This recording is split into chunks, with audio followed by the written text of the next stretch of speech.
and welcome back to Sew Aldo. In today's sewing tutorial, I'm going to show you how I updated this old dress. So if you want to see how, then keep on watching.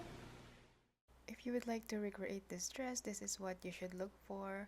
A dress that has a plain front and high neck. This dress a long time ago at the thrift store for $5, and today I am finally doing something with it. Before we get started, be sure to like this video and subscribe to my channel if you haven't already. First thing I will do is deconstruct the dress. I am going to open the shoulder seams and the side seams. I'm also going to be removing the facing, but I'm going to leave the back facing. Wondering, the brand of this dress is Grace Karen, and this is actually available off of Amazon, so this is not a true vintage. Is it just me, or it is very satisfying to cut up a perfectly good looking dress? Don't get me wrong, this dress is pretty, but I thought it's too big for me and I just want to transform it. To be honest, I don't care for the print. It's way too busy for me. That's why it took me so long to transform this dress. Next, it's time to reshape the neckline. So I am going for a very deep neckline because I want this to be like a jumper dress or like a layering piece. I was kind of nervous on this part just because once I cut it off, it is done and I have to deal with it. So luckily it turned out. And then I just removed the facing. And to be honest, this project is, I am kind of planning it or winging it as I go. Here I am reshaping the princess dart or the princess seam just on the bust area because it's way too big.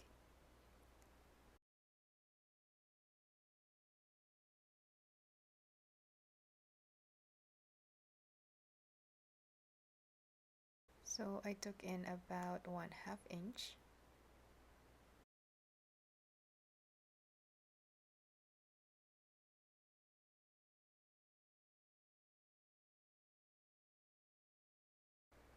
Stitching along the curve is a little tricky, but if you take your time and make sure to smooth out the wrinkle underneath the fabric, you should be fine. And then I trim off the excess fabric and overlock it. Needed to take in the dress by about 5/8 of an inch. So I'm doing exactly that from the top all the way to the hemline.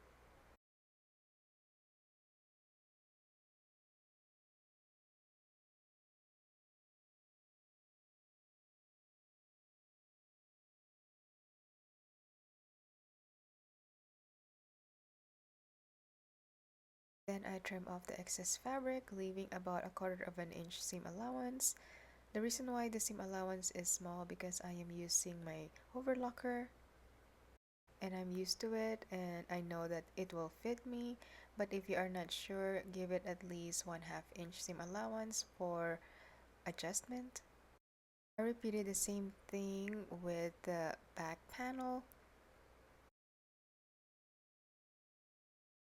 While I was cutting this off, I had this great idea to add like a contrast belt at the waistline, but I wasn't sure which one, so I posted it on my Facebook and you guys responded. That's why I chose yellow. Good thing is I also like yellow for this because it pops and it just makes me happy. But what I should have done is use the matte finish instead of the shiny finish. But it still looked cute and I'm happy with the result. The yellow fabric was also a thrift find for 50 cents, so I just want to use it up as well because I just want to destash my trim collection. And plus the belt is going to break up all that print because like I mentioned before, I'm not a fan of this print. It's way too busy for my liking.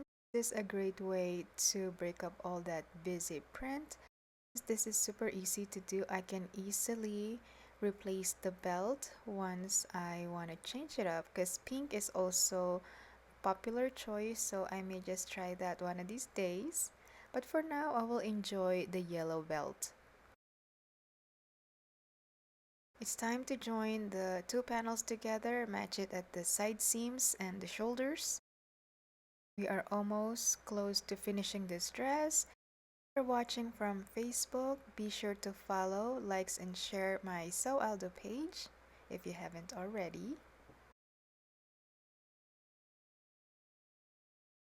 I tried on the dress and I don't like how it is super full, so I'm going to remove about 4 inches from the hemline, and I'm kind of tapering it as I reach the waistline, as you can see here.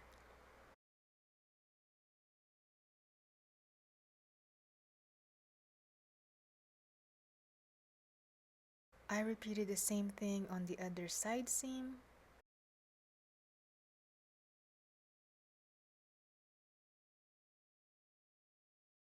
I also add darts at the neckline because it was gaping. Then I clean up the edges. This is why it is so important to try on the garment that you are working on as you go, so you can adjust it for a perfect fit. But sometimes I don't do that, so I should listen to my own advice.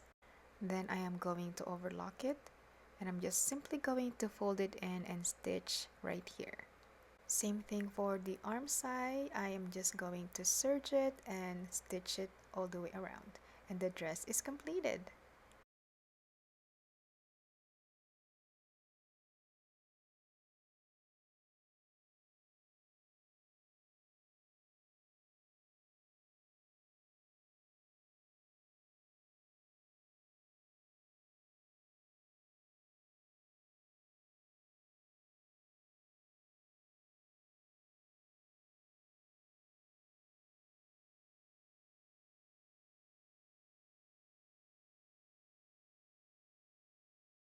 So that is it for today, and I hope you like this tutorial. If you find this helpful, don't forget to follow, likes, and share.